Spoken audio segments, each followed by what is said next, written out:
వారోత్సవాల్లో భాగంగా ఈరోజు 5వ రోజు షేపూర్లో సిపిఎం జెండా ఆవిష్కరణ చేయడం జరిగింది.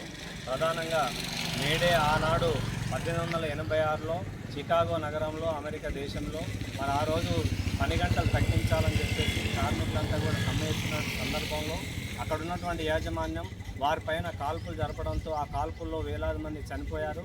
ఆ రక్తంలో నుంచి పుట్టినటువంటి జెండా అనే మేడేగా 8 గంటల పని దినాన్ని సాధించుకున్నటువంటి రోజు. కానీ నేడు ఆ సాధించుకున్నటువంటి చట్టాలని మొత్తం కూడా మన భారతదేశంలో మోడీ సర్కారు మొత్తం పెట్టుబడిదారులకు అనుకూలంగా ఈరోజు సవరణ చేయడం జరిగింది.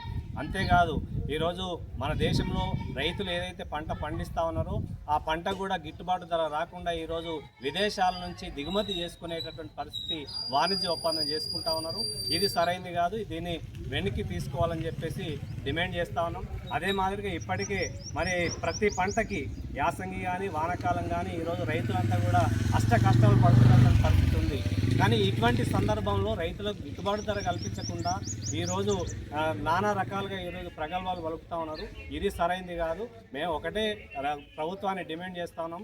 ఏదైతే దొడ్డువాడ్లు అని చెప్పేసి మీరు ఫస్టే దొడ్డువాడ్లు వేయకూరి సన్నవాడ్లు వేయరు అని చెప్పేసి చెప్పారు.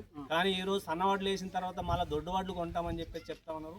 ఇది సరైనది కాదు. ముందే నాటు వేసేటప్పుడు మీరు పలానా వడ్లు వేయాలని చెప్పేసి రైతులందరూ కూడా అవేర్నెస్ కల్పించాలని చెప్పేసి కోరుతా ఉన్నాం.